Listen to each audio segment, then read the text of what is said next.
Very brief excerpt from the report of the Air Force's Scientific Advisory Board, which they made recently upon completing a detailed review of the subject of UFO. This is a statement. The committee concluded that in the 19 years since the first UFO was sighted, there has been no evidence that unidentified flying objects are a threat to our national security.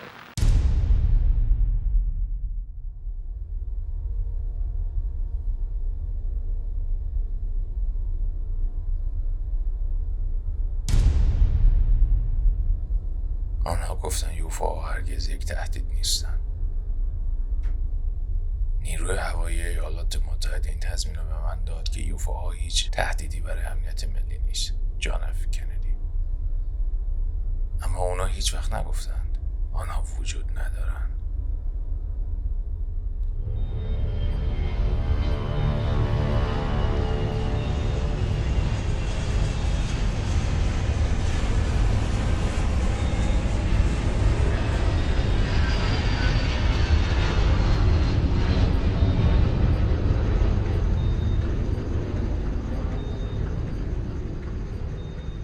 And I took a camera that was set up with an 18A ultraviolet filter on a super 8mm color camera, and I set the camera to expose at 2 frames a second so that I'd get some endurance out of the small roll of super 8 film. I took it up in an airliner between Long Beach and San Jose, and I fired it out through the airliner window with the 18A filter over the camera, and there were UFOs coming and going to the side of the airliner during the flight. And on takeoff from San Jose, one of them warped around the wing of the aircraft and is seen at 2 frames a second on this film. I always hoped that people would take this up because I did publish it, but there just wasn't any ambition to penetrate into the invisible. Everybody wanted ships from other planets with men in them. So that's where it's laid until this day.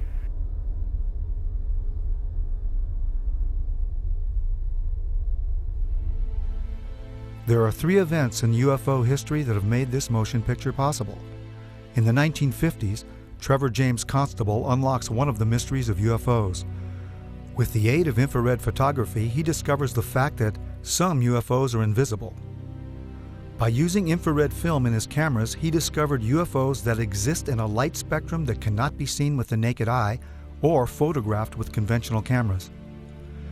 This opens a whole new aspect in the documenting of UFOs, and his discovery reveals some UFOs may be living creatures.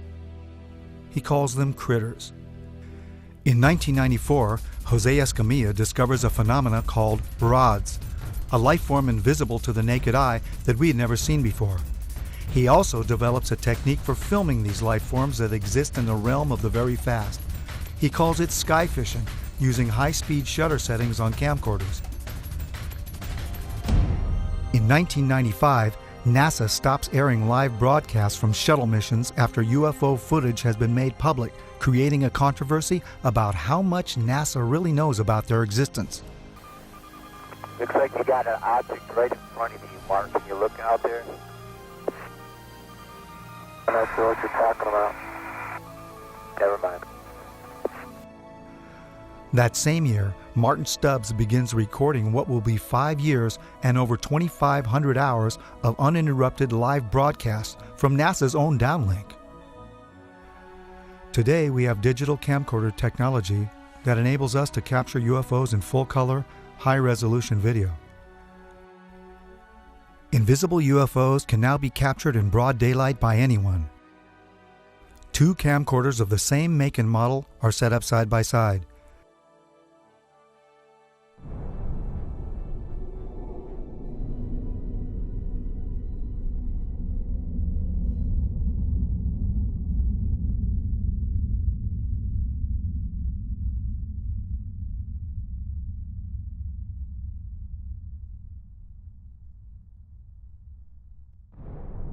What has never been seen that exists in the invisible realm of the infrared can now be seen using current camcorder technology.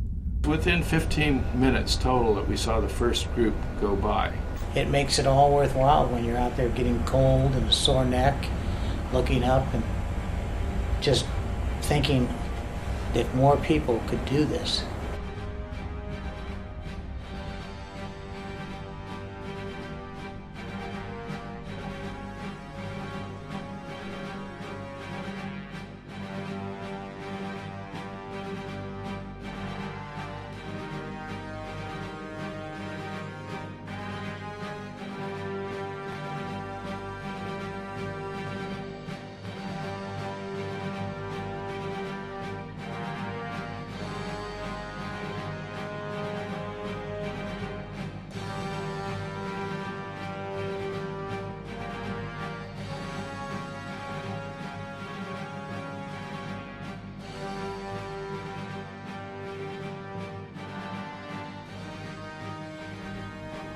Using this new technology for filming UFOs invisible to the naked eye, someone out there will eventually capture the best UFO or ROD footage ever. UFO research, however, is only a part of the story. I think it's long past time to open this up to the public. Give us information to the young people of the world in this country. They want to hear it. They want it. Give it to them. Don't hide it and tell lies and make stories. They're not stupid. Eventually, there's going to be something happen that will make all of them have egg all over their face, and they're going to have to admit that they haven't been truthful at all.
The nations of the world will have to unite, for the next war will be an interplanetary war. The nations of the earth must someday make a common front against attack by people from other planets.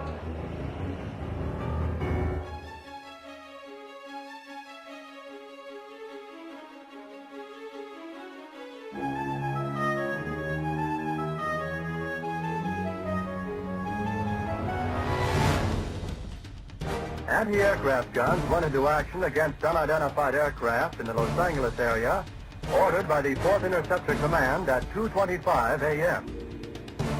The unidentified object moved slowly down the Pacific coast from Santa Monica and disappeared south of Long Beach. Searchlights closely followed the object down the coast and kept it centered in their glare. Shells frequently could be seen bursting near the object, but none appeared to hit it. The shooting stopped about 3:30 a.m. Approximately 20 minutes after the firing died down, the ship returned and headed westward from Long Beach toward Santa Monica. The guns went into action again, hurling round after round of shells at the object. The second barrage appeared to be closer to downtown Los Angeles, since watchers could hear the concussion of the guns more clearly, and the flash of bursting shells was brighter. Then the ship disappeared for the second time over the ocean. We return you now to CBS in New York. That was Byron Palmer on the West Coast.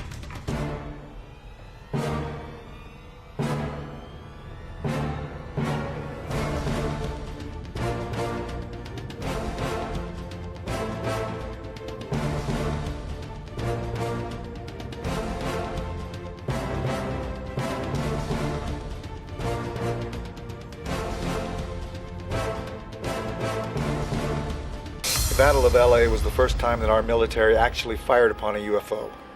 The next day, the military told the press it was nothing but a weather balloon. Another report was that they fired at nothing due to war nerves. The Army was not too pleased with these reports. If they could not bring down a weather balloon with almost 1,500 rounds fired and direct hits, then what would they be able to do firing at real enemy targets? This was the first time official denial was put into motion regarding UFOs. This was 1942, only a few months after Pearl Harbor. Our distinguished guest for this evening is Dr. Willie Lay. Well, now, is our own government, our own Defense Department, taking the flying saucer reports seriously? They have to. After all, the Air Force, which is the one which is investigating, is charged with the defense of our skies. So if there's anything in the skies which they don't know and cannot account for, it makes them understandably uneasy. Major Donald E. Kehoe, a retired Marine Corps officer, insisted that the Air Force knew more than it was telling. We are being observed by some type of device which is ahead of us, far ahead of us, and is probably controlled by a highly advanced superior civilization.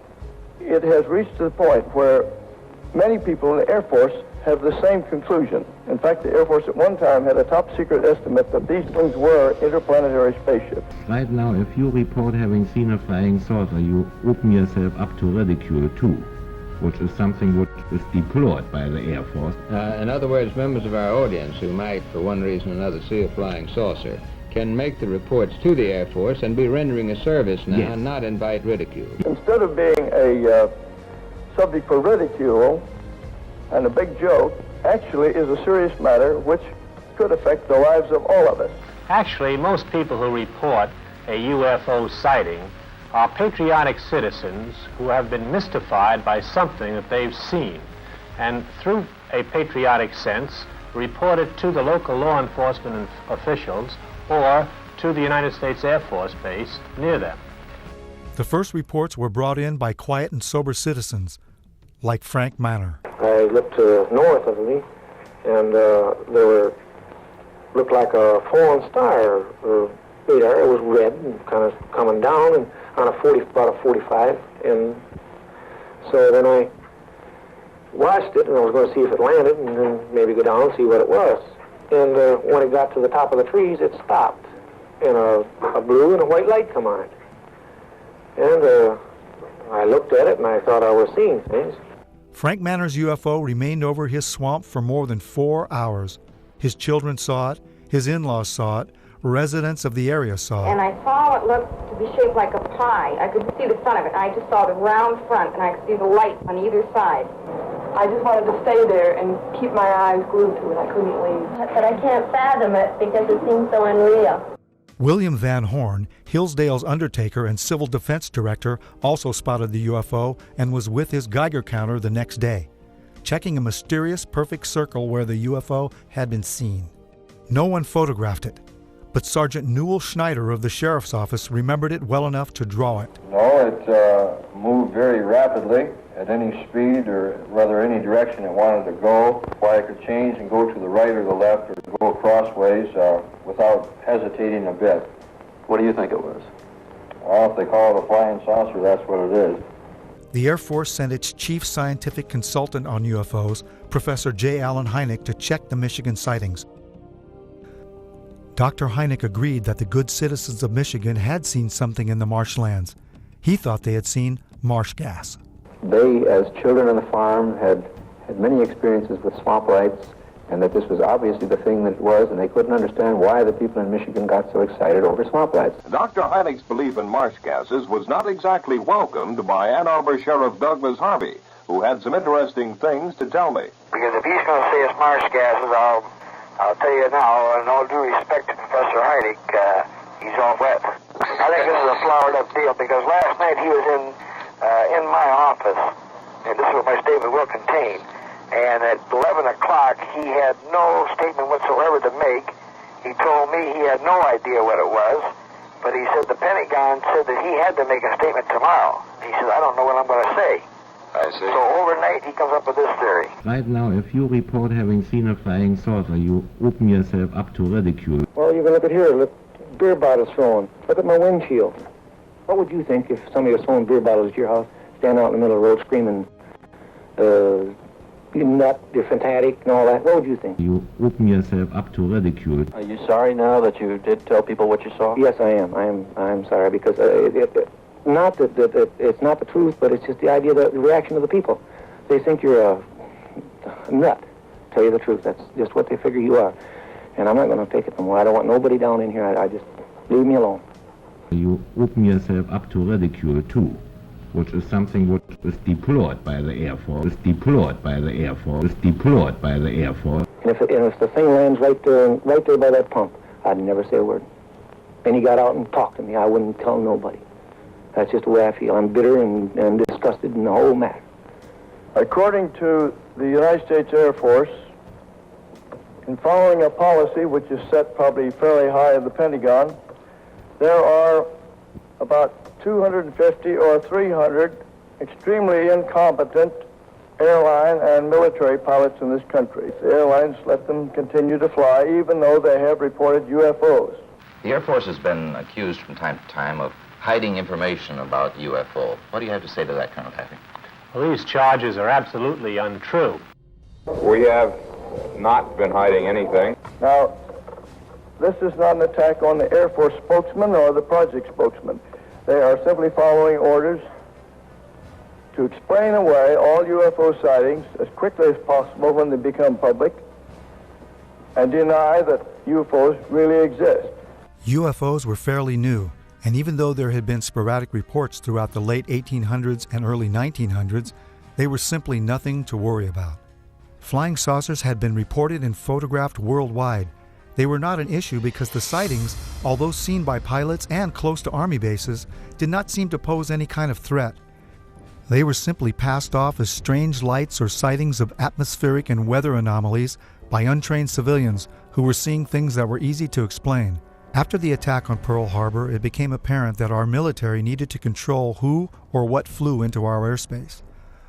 Radar was the newest technology for detecting anything in our skies that was not acknowledged to be our aircraft. The Battle of LA was an example of an unknown aircraft that was immune to all that our anti-aircraft guns could deliver. Nothing could bring this one object down. What was our military going to do to control this unknown threat? What would happen if the public found out these things were real and there was nothing we could do to stop them? The only solution was to deny that there was any kind of threat from something we had no control over, something we could not stop. The solution included an official denial that would last over 60 years. The Air Force and the CIA hired and commissioned the top astronomers, scientists, and experts of those times to become the authorities on the subject of UFOs. These experts appeared on national radio and television and gave the naive, gullible, and patriotic public the myth about UFOs. Astronomer Thornton Page was on a CIA committee that investigated UFO reports in 1952. Its conclusion? No evidence of UFOs. Even highly regarded astronomer Carl Sagan was placed by the Air Force as a consultant on a scientific panel to deny the existence of UFOs. The official Air Force reply was that there was no cover-up, and there were no flying saucers from outer space. I would like to close by reading a very brief excerpt from the report of the Air Force's Scientific Advisory Board, which they made recently upon completing a detailed review of the subject of UFO. This is a statement. The committee concluded that in the 19 years since the first UFO was sighted, there has been no evidence that unidentified flying objects are a threat to our national security. This was to become the greatest story ever denied.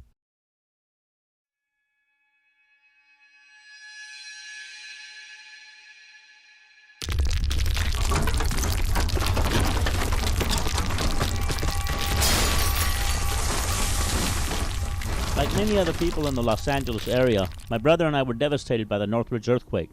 I was awake that morning making final edit decisions on a film that we had been working on for the past year. Our film and video editing studio was destroyed, so we had to finish cutting the film at one of the labs in Burbank. We didn't realize that the earthquake was only the beginning of what would become one of the many life-changing events that were about to unfold. We decided to go home and visit our family for a while before coming back and starting all over again. We went back to Roswell, New Mexico, which is our hometown, and a couple of months later we filmed the first broad daylight footage ever taken of UFOs over the Roswell area. We compiled an enormous archive of broad daylight UFO activity at Midway, which is where we all grew up, and which is located just 9 miles south of Roswell. Midway is also the place where the rods phenomenon was discovered.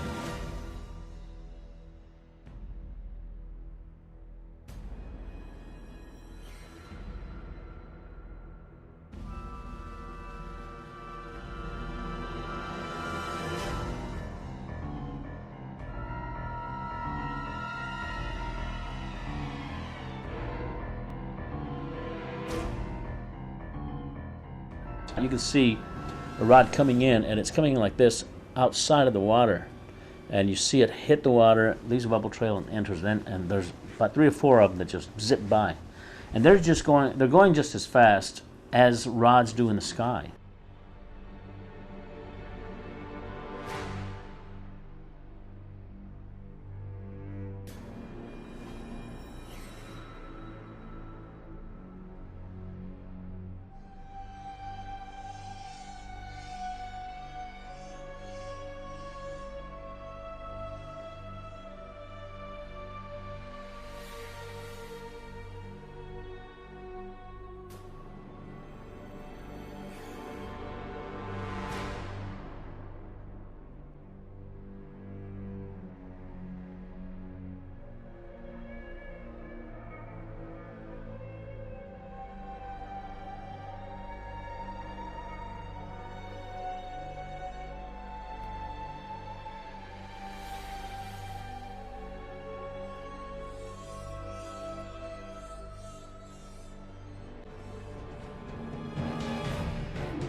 The rods are just one part of an enormous panorama of life that is veiled from normal human sight.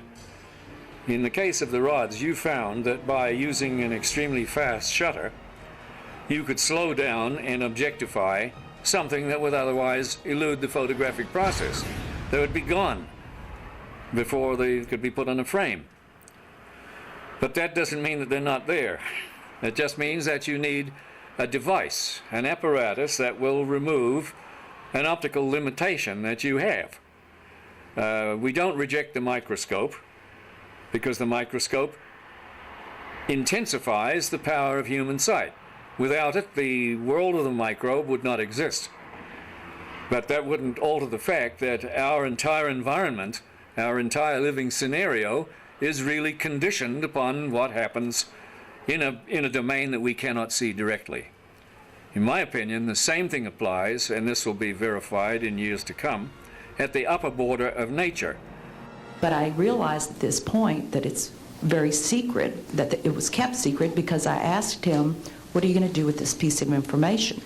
And he said, we always airbrush these out before we sell them to the public.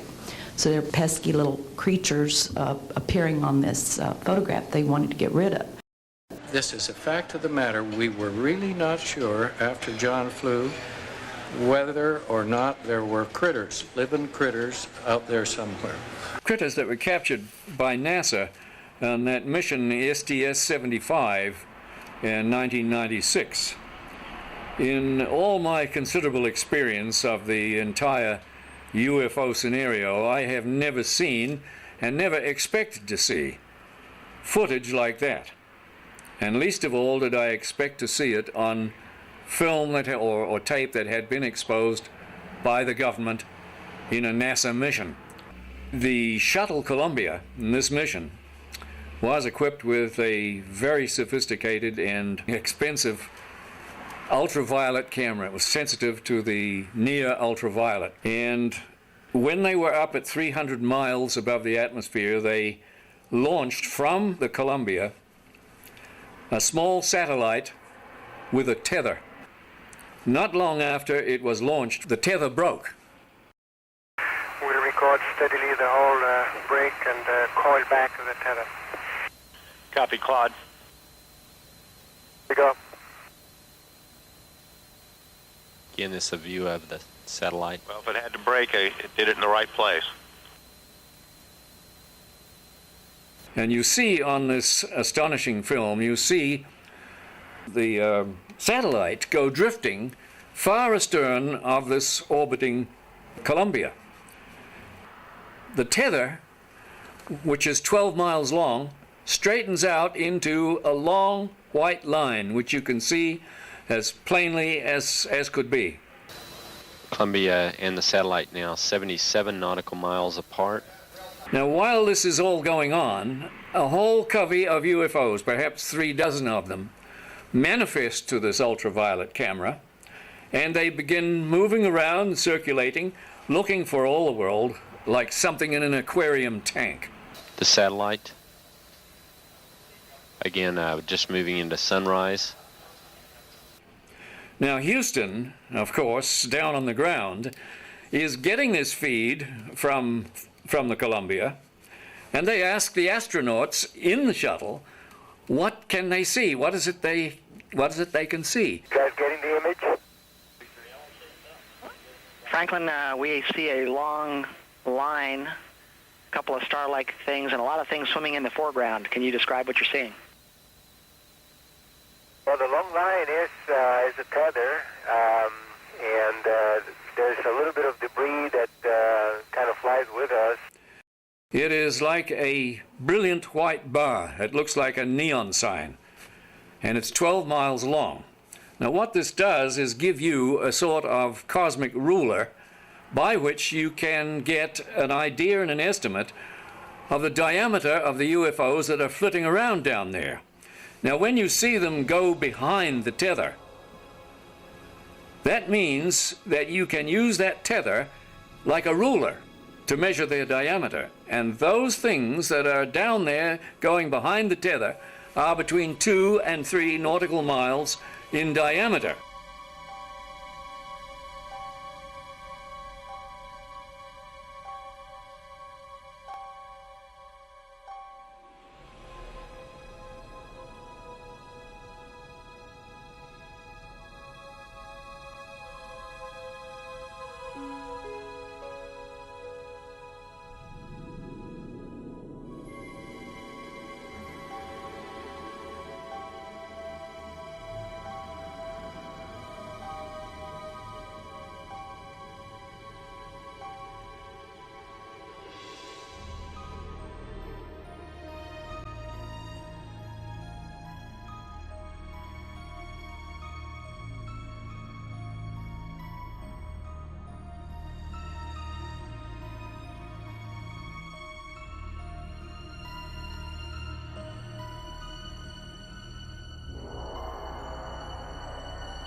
One of the things you see over and over again is you see UFOs materialize into the ultraviolet while you watch. You see them come from out of nowhere to the point where they are returning a response to the camera. You also see them dematerialize while you have them under observation. There's two of the central things that have gone on with UFOs since day one. Materialization and dematerialization.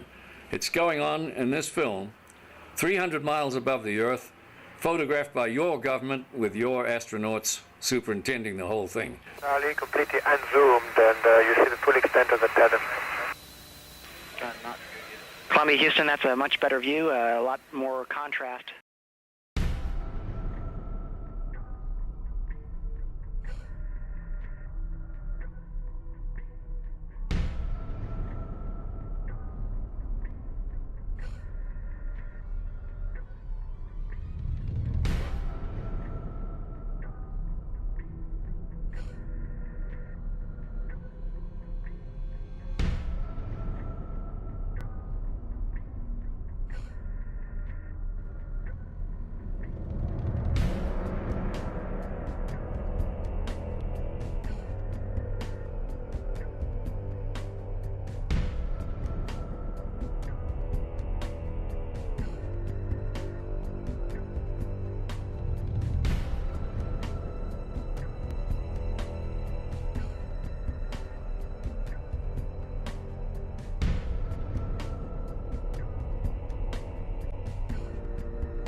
It's not an infrequent occurrence out there. They have them quite often. There were probably 1,500 reported cases at that time. I have over 3,000 cases now. They estimated 100 yards from the left wing was this 100-foot disc. And the strength of the signal was as strong as the surface contact on the water of an aircraft carrier. This contact was huge. We were flying tankers over England, and London Control asked us to intercept a UFO. So it would go from 1 o'clock, 7 or 8 miles to 6, 7 o'clock, 7 or 8 miles inside of 4 or 5 seconds. You have to be moving pretty quickly. They could rise, just go straight up. They could do that, just seemed like instantaneous. Once they started moving, They went straight up, you know, for a while, and then they went zap and left the atmosphere, just was gone. It just took off into space. It just left at high speed. Yes, there have been ET visitation, there have been crashed craft, there have been material and bodies recovered. I didn't want to look at it any longer than that because I felt that my life was in jeopardy. So I was beaten, literally hit in the ribs and pushed, and I was resisting. And I know Sergeant Bustinza was doing the same thing. He said, "You are never to speak of this again. As far as you're concerned, this never happened." And you never saw this, and I don't exist, and this situation never happened.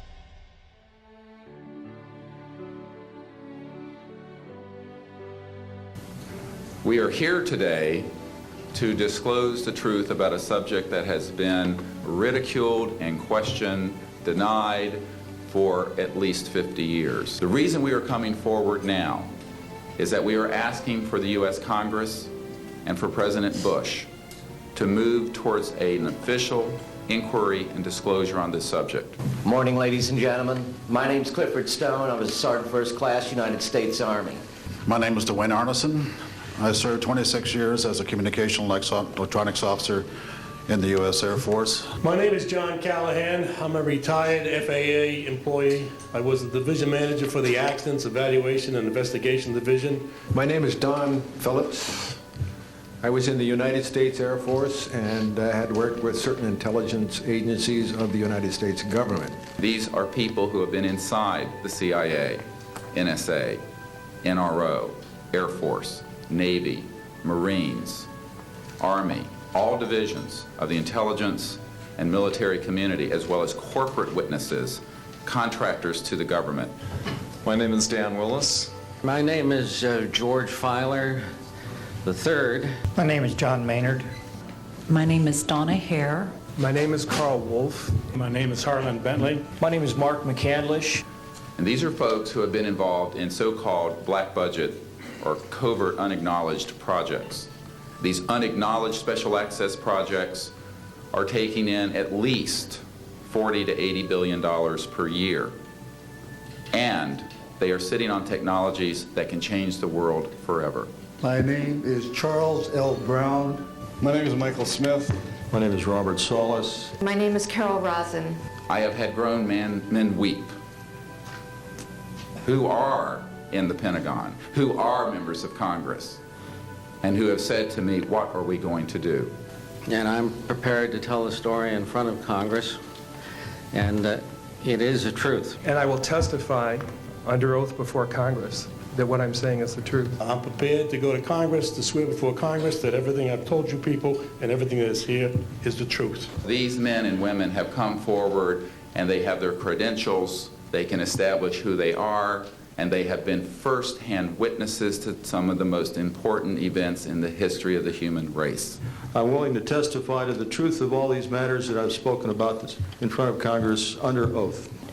I'm willing to testify before Congress that what I'm saying is true. And I am prepared to testify in detail concerning these events and their truthfulness before Congress. These statements are true. I'm willing to testify under oath before Congress. That I will testify under oath as to what I say is true, and I will do so before Congress. I will testify before Congress if necessary and explain exactly what happened.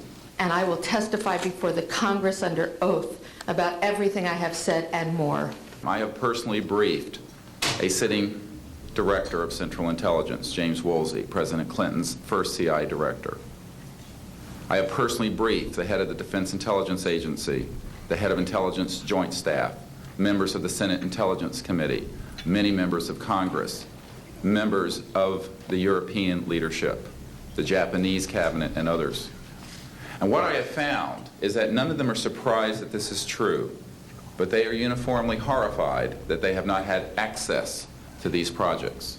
A lot of people talk about conspiracies over a shadow government. I'm willing to testify before Congress that these black operations do exist. I nearly became part of it. But I saw the light, I think. Or was it? And I got out. And that's it. We have to disclose what we know. And I am willing to testify before Congress under oath, or before any other organization, that what I witnessed was true.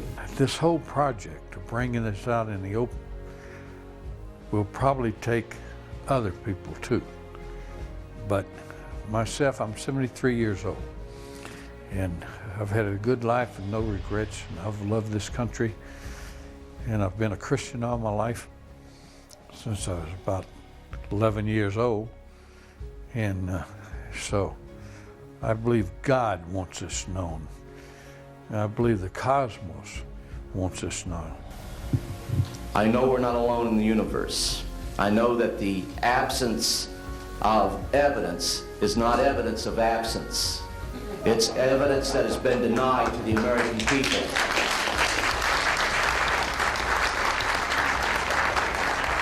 I stand before you today in my almighty God, and I tell you this. If Congress calls me in and says, will you testify in detail what you know, I stand here today prepared and ready to do just that. Governments must never lie to the people.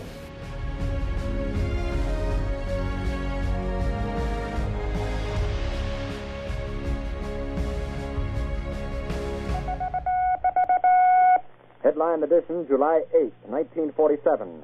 The Army Air Forces has announced that a flying disc has been found and is now in the possession of the Army. Army officers say the missile, found sometime last week, has been inspected at Roswell, New Mexico, and sent to Wright Field, Ohio, for further inspection.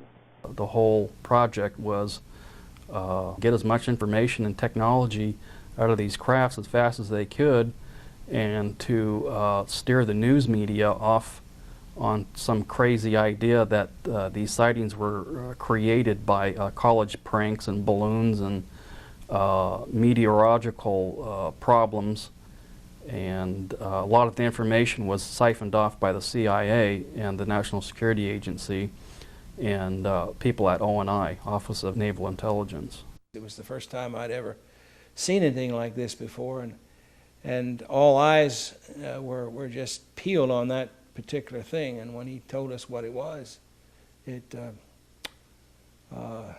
was frightening. It was eerie there. You could have heard a pin drop in the room when it was first mentioned. Well, he said it had been taken from one of the craft that had crashed in New Mexico, and that it had been taken from a box of materials that the military was working on. They didn't use the word reverse engineering at that time, but it was something similar to the reverse engineering that they felt like they needed to work on, and it was going to take years to do this. I was a duty officer that night, and I went to the veterinarian section, and one of a sergeant I knew very well was sergeant of the guard that night. I told him, Sarge, how's everything around here? And he said, fine, sir. I told him, you know, they told me to be careful to watch this area because you have a sense of something sensitive here. He said, you want to see it, sir? I told him, yeah, let's go look. And I knew this sergeant very, he was a master sergeant. I went back, and there was 5 crates there, like 5 or 6, I think it was 5. I lifted one up, and here's this body there and floating in fluid. First, I thought it was a child because it was small. Then I looked at this head and all, right away, and this was only happened in a matter of seconds. Then I put the end back down, and the head was different, the arms were spindly, the body it was gray. So right at that moment, I figured, I don't know what this thing is. So like in the intelligence business, I just better put it in the back of my head here and wait till maybe in the future I get corroboration so I can evaluate what it is. Curtis LeMay started to open up and talk about what he told me about Roswell and the crash that had occurred, and he told me that he was aware that it wasn't ours, it wasn't the military's, the Air Force or the Army or the Navy, and it was highly strange, was a highly strange vehicle that crashed. And he said, I'm going to tell you something. He said, but if you say that I told you, I'll swear I never even mentioned it to you. I said, no problem. And he said to me, you know, I'm a member of General Douglas MacArthur's security guard. He says, I'm on my way to the States for TDY. He said, I'm going to tell you something. General Douglas MacArthur was very familiar with the Roswell incident, the crash material, and also the bodies, because he himself has seen them. There I started getting the Tosser reports. I started getting other crash reports, the artifacts I got. And I did get one time a report that NSA was getting signals from space, which were not just space noise or or unscrambled or something you couldn't read. They were really very perfect and looked like something was guiding them. There was a real message, but we were never able to decode it. This was a very coordinated message. It wasn't space noise or just noise coming. It was a pattern. The one person I happened to meet and took quite a shine to, and he to me, was a Dr. Adolf Raum. Just a little background on him, he was from Switzerland originally. He was on their first A-bomb test in the U.S. He knew Dr. Oppenheimer personally, and just a fine, fine gentleman. One night after supper and after a few martinis, I jokingly asked Adolf, I said, what do you know about the little gray men that are supposedly on ice here at Wright-Patterson? And I can distinctly recall his face turning ashen white. His voice got very stern, and he said, Arnie, he says, all I can tell you is that they were not weather balloons, and we will not talk about it again. You understand? And there was no uncertainty in my mind that we wouldn't talk about this further. We can safely say that, yes, there were some captured craft in Roswell, New Mexico, and yeah, they were real. And yes, we really did get some technology from them. And yes, we really did put it to work. How many bodies had been recovered? Don't know. How many crashes have occurred in which we only got debris from because they came and did their recovery before we got there? Don't know, but it has happened. It has happened. When they have problems, just like we send out a distress call, they send out a distress call, which is something that a lot of people don't allude to or don't even, it's the one question that's never asked. But here again, we think of them as something intangible, like that stuffed animal there. But they're living, breathing creatures, as mortal as you and I. They think, they have loves, they have likes, they have dislikes, they have social culture. This is so important to try to make people understand that that is the case. There were more crashes than Roswell, but people don't understand is that there was one in 1948 and there was another one in 1949. The radar testing in New Mexico was the cause of a lot of them that were crashing, and high-powered transmitters, when they would get too close to transmitters, it would interfere with their guidance control and they would just crash. Other craft that crashed, we had shot them down. As an example of some of our precision, we have here a photo of an object re-entering the Earth's atmosphere. Through our programs, we were able to predict a precise time that this was going to happen and notified a particular agency who then went out with a camera and was able to obtain this photograph. What altitude? This is just entering the Earth's atmosphere somewhere around 400,000 feet. We've been successful. We crashed in White Sands, New Mexico. We tracked it. We were tracking it at the time, and we were successful in damaging it enough where it crashed.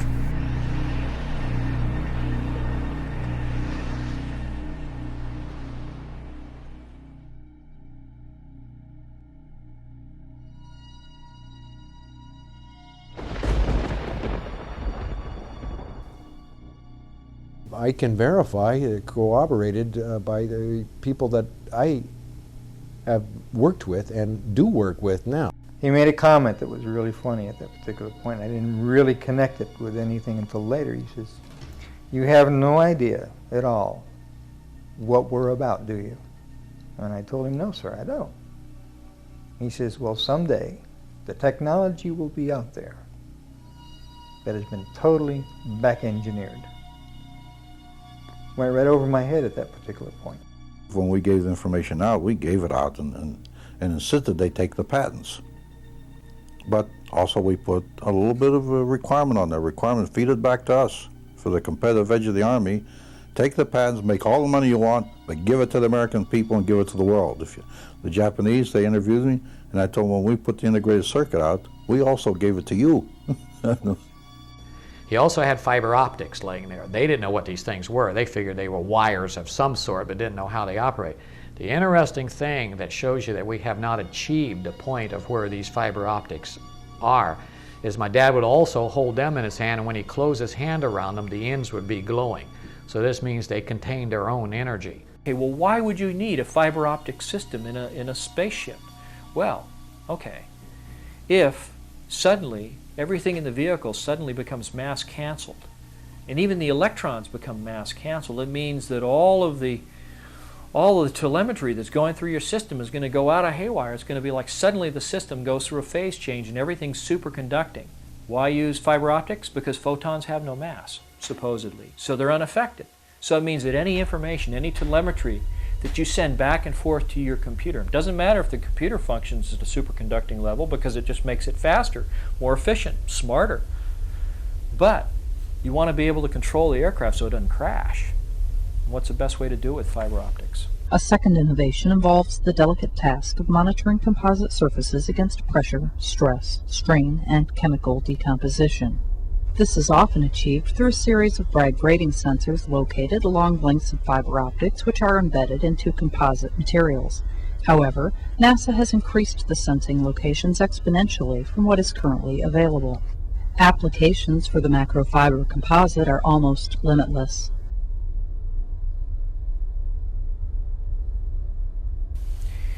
They had a big black curtain that divided the hangar into two different areas, and that behind these curtains was another big area, and inside this area they had all the lights turned off, and they go in, they turn the lights on, and here are 3 flying saucers floating off the floor. No cables suspended from the ceiling holding them up, no landing gear underneath, just floating, hovering above the floor. Deanne Divis with United Press International. Could you please address the vehicle that there was a drawing displayed of? Why would this vehicle be on display at an air show? There was one facility at Norton Air Force Base that was close hold. Not even the wing commander there could know what was going on. He said there were 3 vehicles. The first one, the smallest one, the one was partially taken apart, the one that was shown in the video that was running in this hangar, November 12, 1988 at Norton Air Force Base, was about 24 feet in diameter at its widest part, right at the base of that flange. And during that time period, throughout my career, it was always rumored by the pilots that that was a cover for, in fact, a location of one UFO craft. And they had little exhibits. They had a TV, a little videotape running showing the smallest of the 3 vehicles sitting out in the desert, presumably over a dry lake bed at some place like Area 51. And it showed this vehicle making 3 little quick hopping motions like that, and then accelerating straight up and out of sight until you couldn't see it, and completely disappearing from view in just a couple of seconds. Yes, there was craft there. I've talked to others that have worked on it. There's different levels there. And the reason for that location was folks that could come out, land at Norton, play golf, be part of a golf tournament, and so forth, and during that process could go by the facility and actually see the UFO.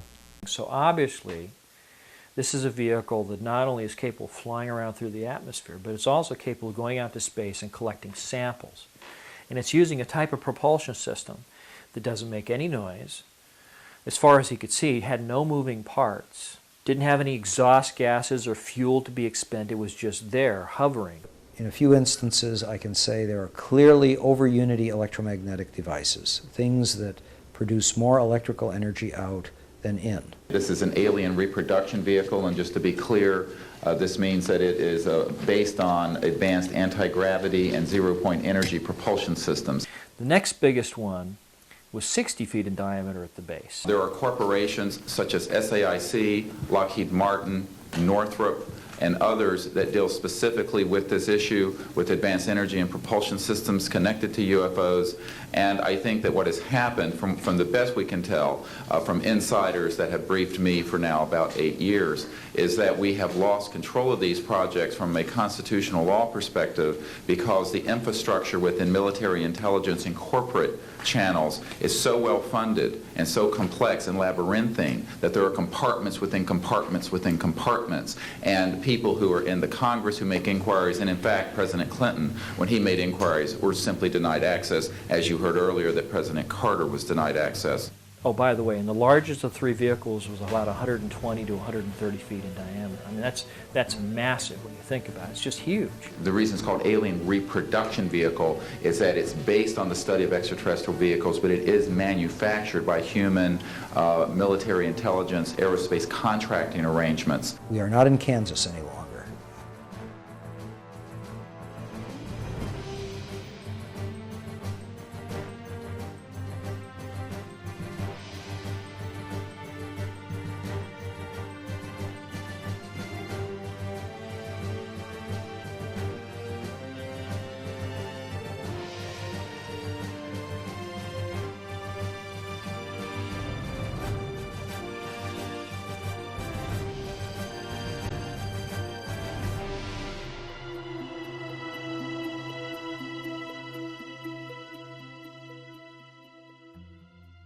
Brad said that in this exhibit at Norton Air Force Base that a 3-star general said that these vehicles were capable of doing light speed or better.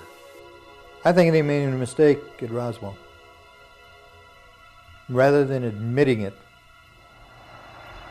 they covered it.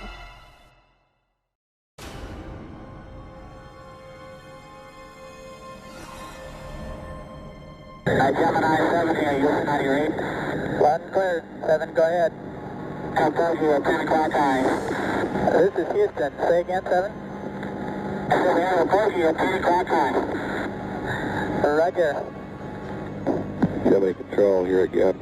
The reference in that conversation was bogey. It was Borman who reported sighting the bogey. This is Gemini Control Houston at 4 hours, 24 minutes into the flight.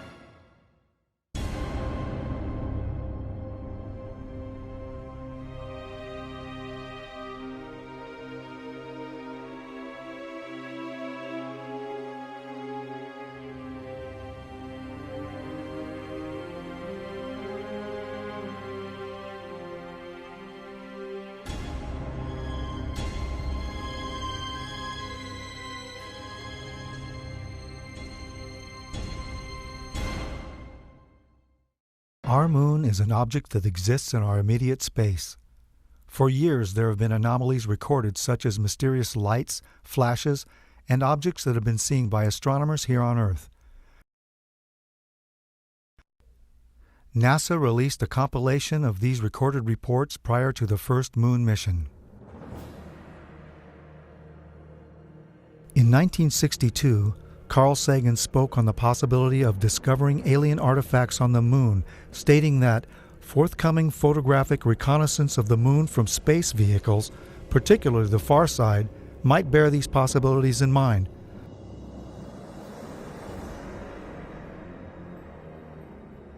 Rectangular patterns on air-space photos are recognized as signs of human culture in the remote sensing of the Earth and air archaeology. It seems reasonable, then, to search for rectangular patterns on the moon or on Mars.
I walked into the photo lab in the restricted area, and this was between missions.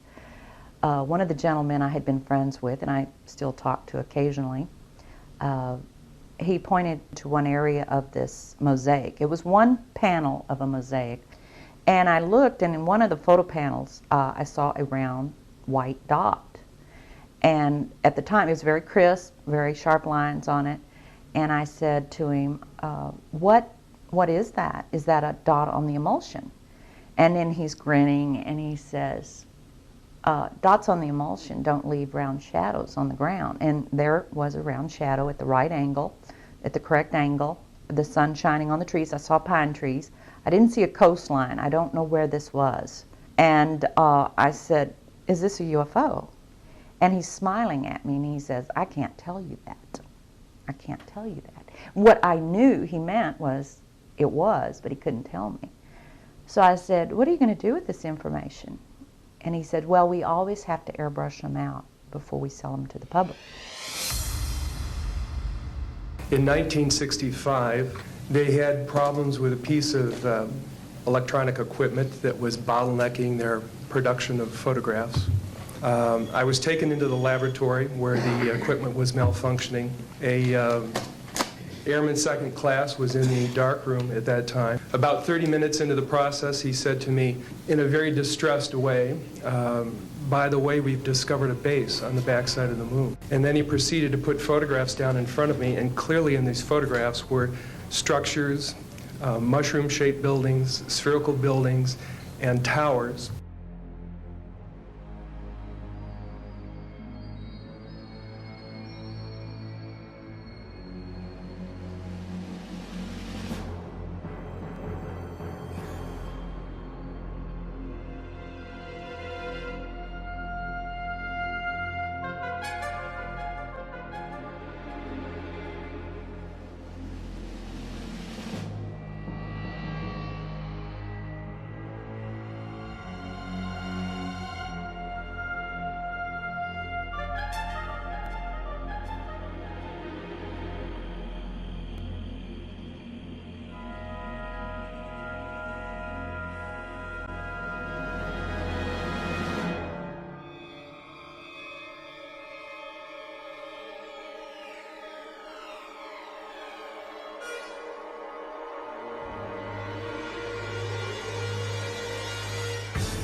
In 1959, the U.S. Army completed a plan for a manned military outpost on the moon. The Horizon Lunar Outpost was said to be necessary to protect United States interests on the moon, to conduct moon-based surveillance of the Earth and space, to act as a communications relay and to serve as a base for exploration of the moon. The permanent outpost would cost $6 billion and become operational in December 1966 with 12 soldiers. The base would be defended against Russian overland attack by man-fired weapons. The Apollo program began only 2 years after the Horizon report, but a moon base would not have been established earlier than the 1970s. During the discussion of UFOs, the question ultimately is going to come up, can any government keep secrets, let alone the U.S. government? And the answer to that is unequivocally yes. People in high-level government have very, very little, if any, information, valid information about this. Most have no more knowledge than the man in the street. There's always been what they call the need to know. They keep pretty much each organization an island unto itself. I looked at him and I was pretty startled because I'd worked out there several years and never seen anything like this, never heard of anything like this. I had a top secret crypto clearance, and I could go into areas where my commanders, some commanders could not even get in. He was a civilian but had done a lot of work with NASA on a lot of committees and what have you. And I think his problem was the fact that he hadn't heard about this. They can't get in there because they don't have the need to know, even though they have the same clearance as the guy that gets to go in there. He knew that he was very important because he was on a lot of committees in NASA. And since he was very important but hadn't heard about this thing, this couldn't be true. The UFO secrets can be kept secret from other people who have the same security clearance. And then he said a very curious thing. I wouldn't believe it even if it was real. This is a direct quote from his email to me. I would not believe this even if it was real. And the truth is, they have hidden things like UFO and extraterrestrial information from us for years. Not just the current era, but back before the 1900s. There's about 38 levels above top secret. The highest is cosmic. That's, okay, I'll tell you right now, that's UFOs, aliens, and particleization. Now, like you heard a while ago, there's only probably about 25 people in the world that know things that are known at that level. No president has had that level, has ever been cleared for that level. Eisenhower was the closest. Eisenhower wanted somebody to be in charge. He tried the CIA director, and it didn't work. CIA was working primarily for itself. Most of the intelligence directors of the services were working for themselves. What happened was Eisenhower got sold out. I think that he realized that all of a sudden this matter is going into the control of corporations. He realized that he was losing control. He realized that the phenomenon of whatever it was that we were faced with was not going to be in the best hands. As far as I can remember, that was the expression that was used. It's not going to be in the best hands. He had our best interest in mind and was a very loving person. And what I love about this family too is we're very humble. He grew up on a farm, felt this calling. His family didn't necessarily agree with him, and just rose into the position he was in, became a 5-star general, and it wasn't really a part of the fabric of the global elite. He was fighting against that false power structure. In the councils of government, we must guard against the acquisition of unwarranted influence, whether sought or unsought, by the military-industrial complex. The potential for the disastrous rise of misplaced power exists and will persist. We must never let the weight of this combination endanger our liberties or democratic processes. We should take nothing for granted. Only an alert and knowledgeable citizenry can compel the proper meshing of the huge industrial and military machinery of defense with our peaceful methods and goals. And so it was organized under the name, the NRO. You couldn't mention NRO. NRO, National Reconnaissance Office, basically run by the Air Force. The Reconnaissance Office, from my understanding of people that I've had contacts with since I retired, has taken on a lot more responsibility, particularly towards UFO and extraterrestrial activities. You could say that they picked up where Blue Book dropped off. If you're on that level, there's an organization worldwide called ACIO. That's Alien Contact Intelligence Organization.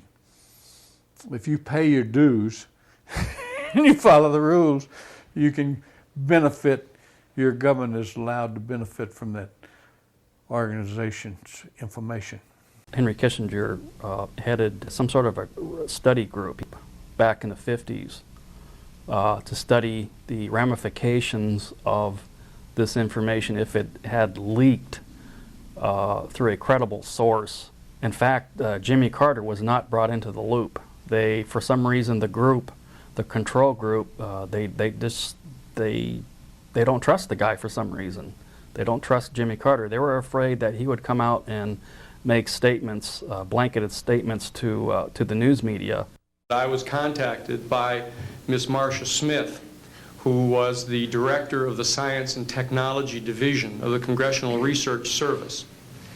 She asked to meet with me, and I met with her, and she informed me that President Carter, upon taking office in January of 1977, held a meeting with then the Director of Central Intelligence, who was George Bush Sr., and demanded that the Director of Central Intelligence turn over to the President the classified information about unidentified flying objects and the information that was in the possession of the United States intelligence community concerning the existence of extraterrestrial intelligence.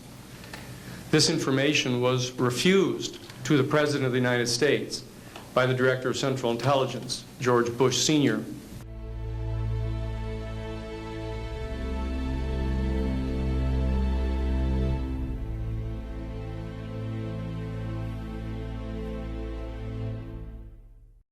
He told us we could not talk about this to anyone, including any of the other crews, our spouses, our family, even amongst each other. So we could not discuss this at all.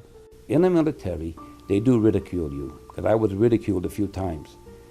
I was told I would never make Master Sergeant. I was on orders for tech, but I was told I would never make Master Sergeant if I brought this crap up again. The pilots that had seen things and talked about it, some of them were let go. Some of them released from their flying and treated as nutcases and things like that. At times I used to carry nuclear weapons. In other words, I was mentally fit to carry nuclear weapons, but I'm not mentally fit if I see a UFO. Well, this criticism and this ridicule has, I think, done more to keep the story coming out than almost anything else. It had been discussed with me on numerous occasions. Talked about what could happen to me militarily and what could happen to me even if I discussed this as a civilian. That subject just was dropped. It just wasn't discussed.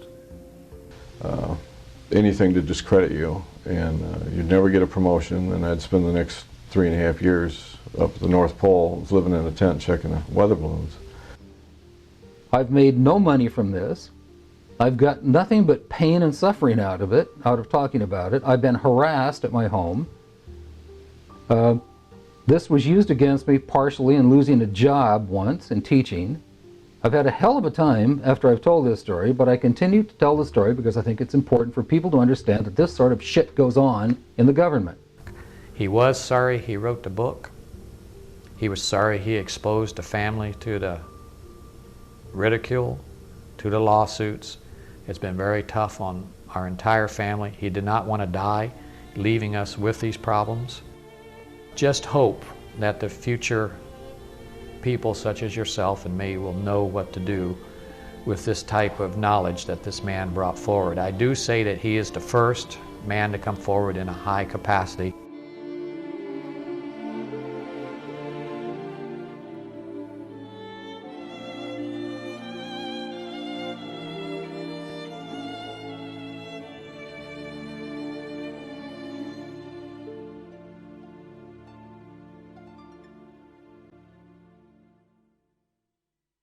Measures have been taken by agencies to terminate people who appear to be inconvenient or troublesome through knowing too much. I would go interview people that claimed they had seen something and try to convince them they hadn't seen something, or they were, hallucinating or something.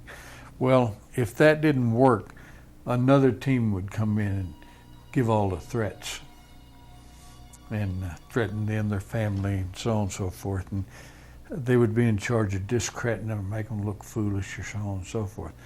Now, if that didn't work, then there was another team that put an end to that problem, one way or the other. Secretary of Defense Forstall was the first real powerful known person that was eliminated because he was going to release the information. And nobody has ever paid for that crime. That crime has never been really thoroughly investigated by forces to see what happened to him. But most people know that he was thrown out the window of the hospital, and he wasn't killed by being thrown out the window, but he never got up alive. He was talking about being erased. And I said, man, what do you mean erased? He said, yes. He said, you will be erased. I said, how do you know all this? Or something to that effect. And he said, I know. He said, they'll go after not only you, he said, they'll go after your family. Now, those were his words.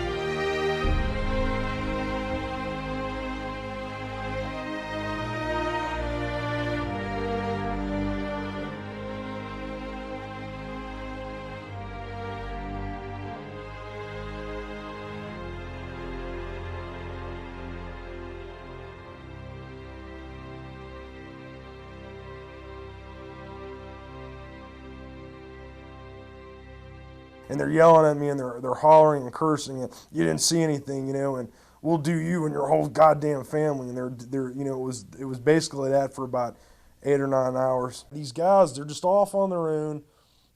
There's no oversight, no control, and they just do whatever they want. They don't, and they're evil, man. These people are evil.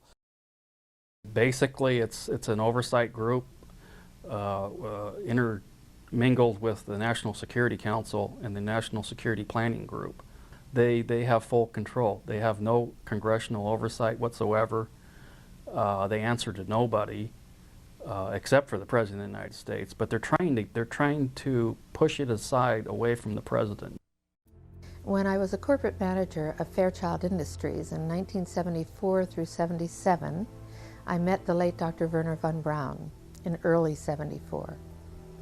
At that time, von Braun was dying of cancer, but he assured me that he would live a few more years in order to tell me about the game that was being played, that game being the effort to weaponize space. Weapons in space is still a big enigma. Black covert operations. Von Braun's purpose in life during the last years of his life, his dying years, was to educate the public and decision makers about why space-based weapons are dumb, dangerous, destabilizing, too costly, unnecessary, unworkable, undesirable. The strategy that Werner von Braun taught me was that first the Russians are going to be considered to be the enemy. In fact, when I met him in '74, they were the enemy, the identified enemy. We were told that they had killer satellites. We were told that they were coming to get us and control us, the dirty commies, that whole story. First, the Russians were the enemy against whom we're going to build space-based weapons. The ballistic missile defense system is probably a pipe dream in the sense that if what it's designed for is that you know where it's coming from. And when we had Russia, there was a 50-50 chance that you knew about where it would be coming from. In 1977, I was at a meeting in Fairchild Industries in a conference room called the War Room. And in that room were a lot of charts on the walls with enemies, identified enemies, names that people had never heard of, names like Saddam Hussein and Gaddafi. But we were talking then about terrorists, the potential terrorists. No one had ever talked about this before, but this was the next stage after the Russians against whom we were going to build space-based weapons, these terrorists. They wanted a weapon system they could put in space that would stop a ballistic missile. That was the concept. This is 1977, and they were talking about creating a war in the Gulf region when there was $25 billion in the space-based weapons program that yet had not been identified. It wasn't called the Strategic Defense Initiative, at least, until 1983.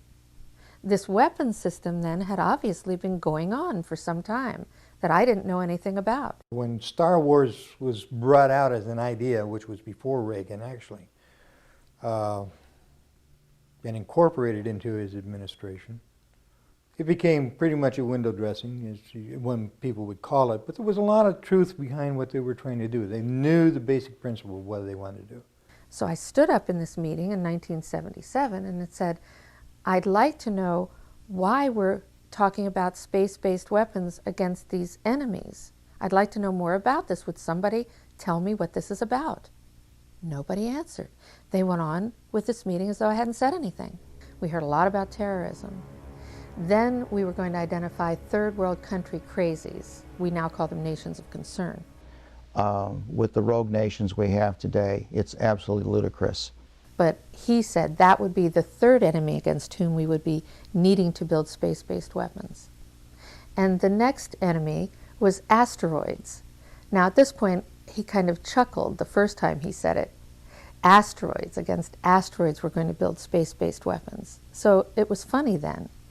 And the funniest one of all was against what he called aliens, extraterrestrials. That would be the final card. And over and over and over, during the 4 years that I knew him and was giving his speeches for him, he would bring up that last card. And remember, Carol, the last card is the alien card. We're going to have to build space-based weapons against aliens. And all of it, he said, is a lie.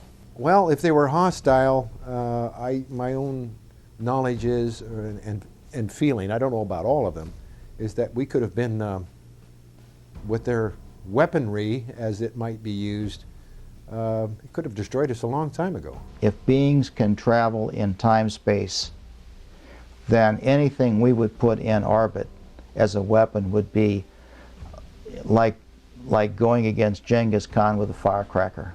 Now, some would like for us to believe and like to develop the idea that the aliens and people are our enemy now, but that's not true. I noticed the satellite's positionings. I said, now this is supposed to be a system that tracks radar anomalies on Earth, right? You know, the whole thing, the movement. Yep, that's what it does. And I said, so why are half of them pointed towards the outer space? Towards the moon, towards areas that are just blank space. I have concluded that I'm fighting against the clock, that I have but a short time to try to convince people that we are moving in an avenue where we are going to militarize space. As a result of militarizing space, we are going to acquire new technology. We're going to evolve new technology. Well, at least half of those satellites you got up there aren't looking at Earth. He had received several transmissions from the Pentagon and from other satellite monitoring stations of the NSA that they were tracking ETVs, extraterrestrial, that stands for extraterrestrial vehicles. I said, what are they looking for? He says, well, you got to have need to know about that. We put nuclear weapons out in space as a line of defense, and we was ready to blow them up if they started in. He didn't mention a timeline, but he said that it was going to be speeding up faster than anybody could possibly imagine. He saw an object floating nearby. We took several pictures of it. It's fairly small. We just heard that in the process of poring over that heat shield, they found 3 more objects floating in close proximity to the space shuttle Atlantis. There you go, 1, 2, and 3. Unclear what those are, maybe a 4th there. Unclear what those are. Could be ice, could be little pieces of harmless debris. Worst case scenario, could be parts of the heat shield, and that is why NASA is concerned. So it's very hard to identify what those little things might be.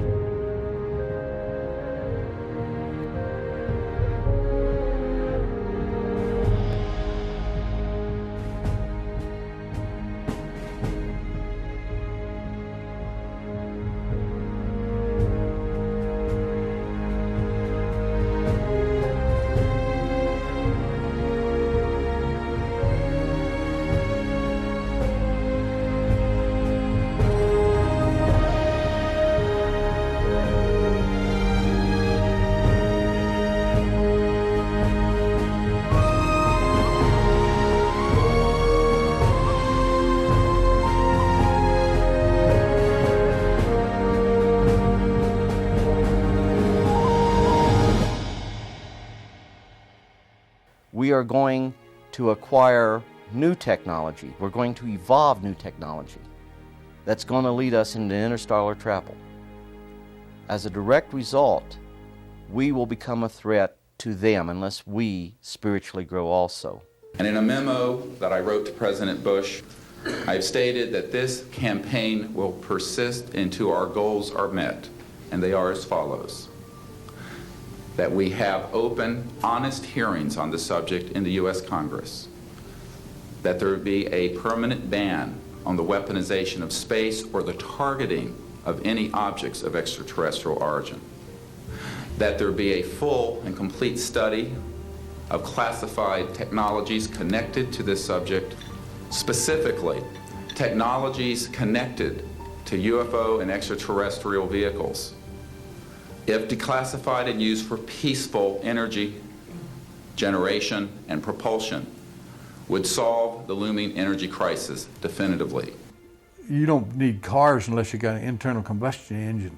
Well, if you have one of these units, you know, that's about 16 inches long and about 8 inches high and about 10 inches wide, then you don't need to plug into Kit Carson, the local electric company. It burns nothing, no pollution, okay? It never wears out because there's no moving parts. In the top, our news here at 6 o'clock, an age-old dream becoming a reality. A local inventor has discovered a way, hear this, to use water to run your car. It's a major breakthrough that will no doubt make motorists happy. And as Ralph Robinson explains, the Pentagon is also showing lots of interest in this project.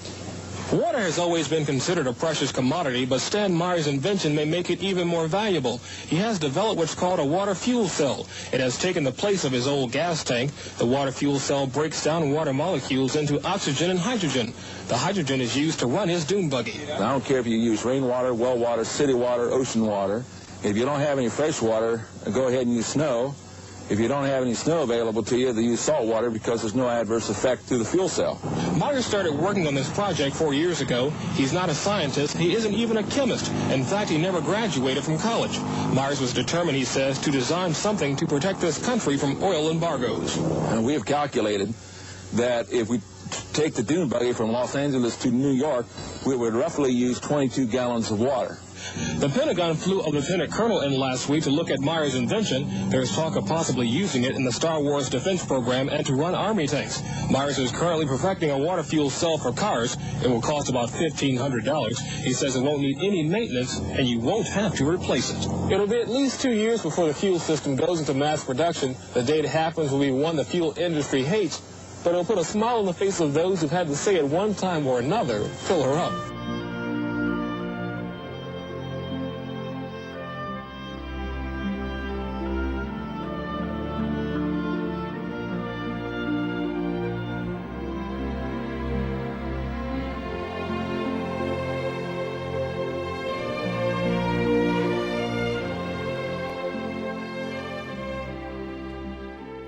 there is an enormous range of new things that have been worked up to a remarkable level in the past and then suppressed by the existing order for one reason or another.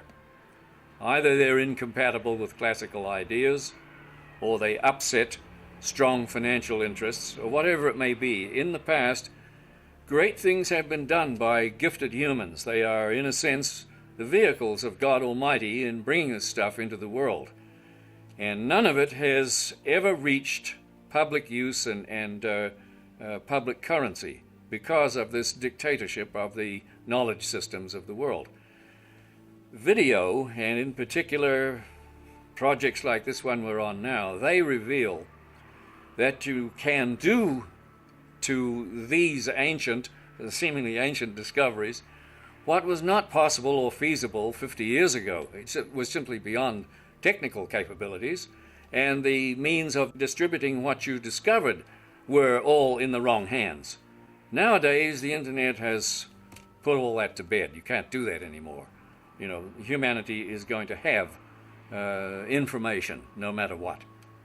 So I see in the things that I know about and have been personally involved with a great horizon for producing an endless series of productions like this that will bring this stuff out of the limbo where they've been shoved and into the full light of day, where some of the bright young people who are now on the earth can make them into blessings for mankind.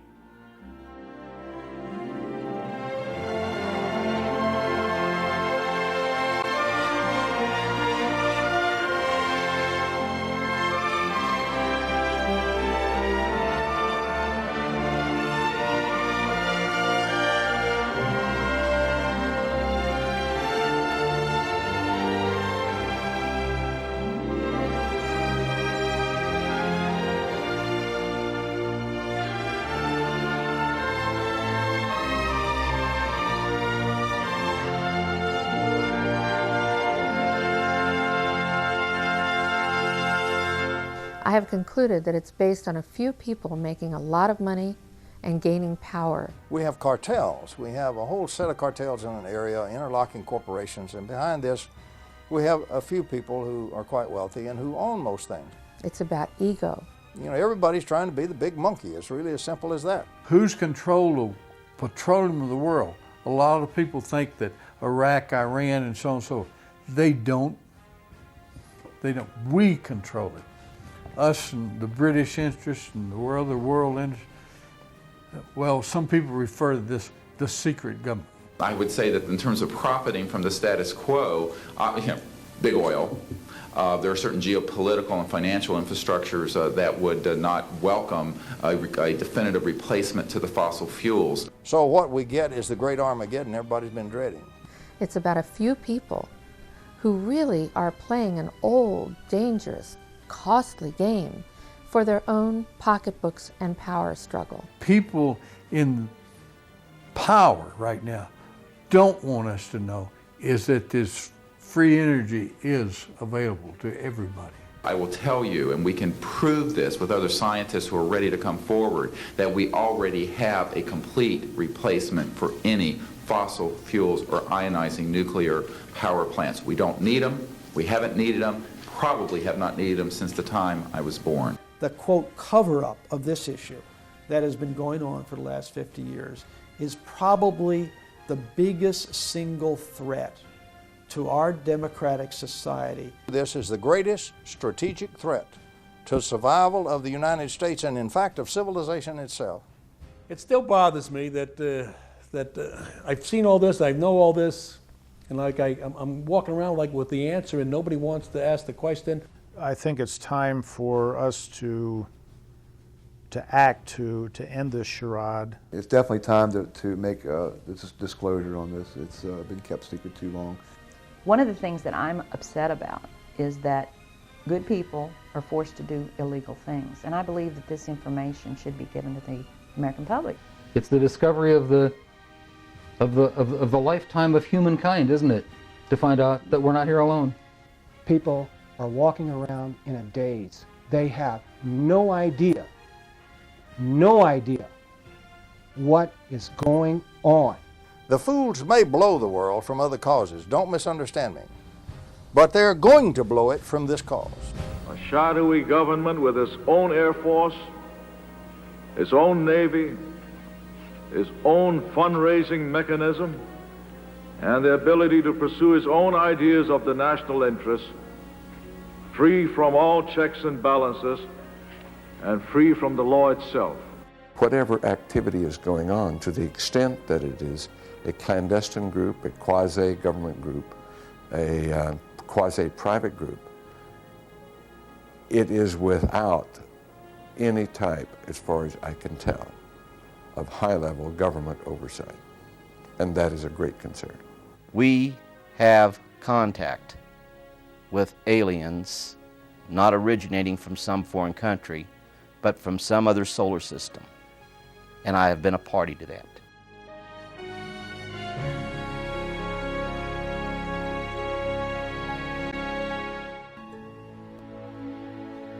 Houston, Apollo 8, over. Hello, Apollo 8. Loud and clear. Roger. Please be informed there is a Santa Claus. That's affirmative. You're the best ones to know.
Time of 7 days, 13 hours, and 17 minutes. This is Mission Control, Houston.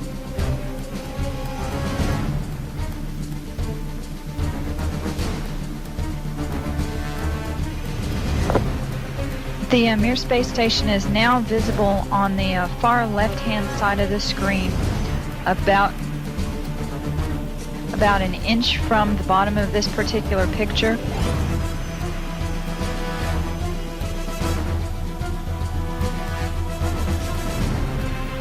And there were also a number of shooting stars in that view. The camera has now moved to a point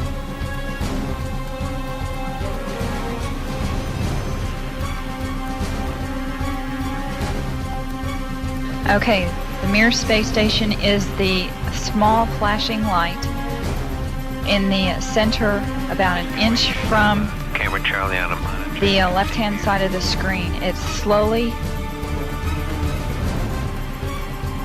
Charlie, how on the camera? It is slowly moving closer to the left-hand side and is has a very light flashing to it.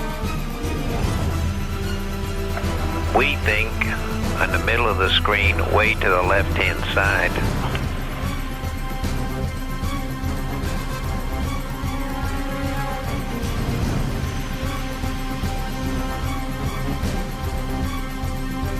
And we've seen a lot of meteors.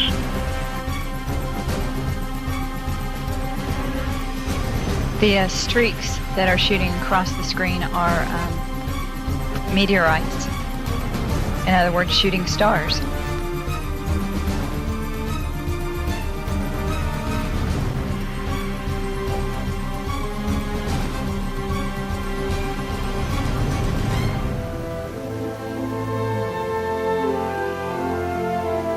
We think you can see a flashing light just a little bit to the left of the center of the screen, very faint.